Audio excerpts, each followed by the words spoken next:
Praise lord. దేవాతి దేవునికి వందనాలు. ప్రభు నామమున మీ అందరికీ నా ప్రత్యేకమైన వందనాలు, శుభాలు తెలియజేస్తున్నాను. ఈ దినము కొరకు ఏర్పాటు చేయబడిన దేవుని వాగ్దానము 2వ కీర్తన 8వ వచనము.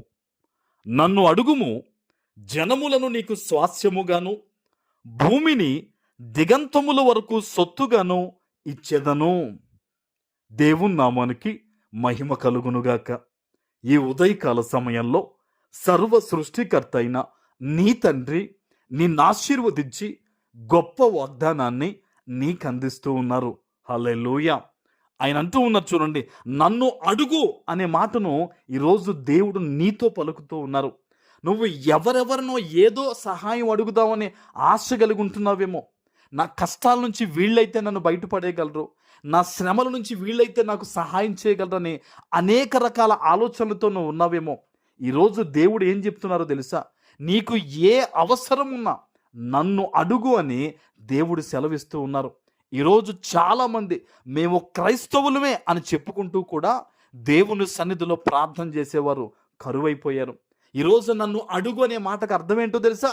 ప్రార్థన చేయి, నా దగ్గరకు వచ్చి గోజాడు, నిన్ను కావలసిన ప్రతిదీ ఈవునే నీకు ఇస్తానని దేవుడు సెలవిస్తూ ఉన్నారు. నువ్వు నన్ను అడిగితే గనక జనములను నీకు స్వాస్యంగా ఇస్తానంటున్నాడు ఆయన. హల్లెలూయా. ఎంత గొప్ప అద్భుతమైన మాట చూడండి. ఈరోజు నీ పరిస్థితి దేవునికి తెలుసు, నీ అవసరాలు దేవునికి తెలుసు, నీ మనసులో ఉన్న కృంగుదల, ఆవేదన దేవుడు మాత్రమే అర్థం చేసుకోగలడు. అందుకనే దేవుడు చెప్తున్నాడు, నువ్వు నన్ను అడిగితే గనక జనములను నీకు స్వాస్యంగా ఇస్తానంటున్నాడు. హల్లెలూయా. ఏదైనా సరే దేవుడు నీ కోసం చేస్తాడన్న విషయాన్ని మర్చిపోవద్దు. అవిశ్వాసంతో ఎప్పుడూ కూడా దేవుని దగ్గర ప్రార్థించొద్దు. ఎరుకో గోడ వంటి పరిస్థితి నీ ముందున్నా సరే, సౌలులాగా నేను వెనకాల తరిమేవాళ్ళు ఉన్నా సరే, నువ్వు దేవుని సన్నిధిలో గనక విశ్వాసంతో కనిపెట్టి నువ్వు ప్రార్థన చేస్తే దేవుడు ఖచ్చితంగా నీకు కావలసిన ప్రతి అవసరాన్ని ఆయన తీర్చి నిన్ను దీవిస్తారు. ఆమేన్. దేవుడు అంటున్నారు చూడండి, భూమిని దిగంతము వరకు నీకు సొత్తుగా ఇస్తానంటున్నాడు ఆయన. ఆయన నీకు ఏదైనా ఇవ్వాలి అని ఆలోచన చేస్తే, ఆయన ఇవ్వాలి అని అనుకుంటే గనక ఈ ప్రపంచంలో ఎవడూ దాన్ని ఆపలేడు. నీ దగ్గరకు రాకుండా ఎవరూ కూడా అడ్డుకోలేరు. అయితే దేవుడు అంటున్నాడు, నువ్వు నన్ను అడిగితే నేను నీకు ఇస్తానంటున్నాడు ఆయన. ఊరకనే ఏది దేవుడు ఇవ్వడండి. ఎందుకంటే దాని విలువ చాలా మందికి తెలియదు, నిలబెట్టుకోలేరు. అందుకనే దేవుడు అంటాడు, నువ్వు నన్ను అడిగితే గనక నేను నీకు ఇస్తాను అని. మరి ఈరోజు ఈ వాగ్దానాన్ని వింటున్న నీవు దేవుని సన్నిధిలో ప్రార్థన చేస్తున్నావా? దేవా, నా జీవితాన్ని ఇదిగో నీకు అప్పగిస్తున్నాను, ఈ విషయంలో నాకు అవసరం ఉందని ప్రార్థించి దేవుని దగ్గర పొందుకునే ఆలోచన నీకుందా?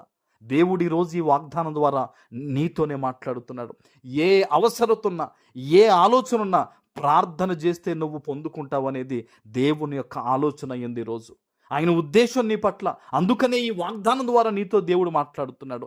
ఏ అవసరత ఉన్నా, అది ఎంత పెద్ద అవసరత ఉన్నా సరే దేవుని దగ్గర మోకాళ్ళి, దేవునికి చెప్పు, అడుగు, పోరాడు, ప్రార్థించు.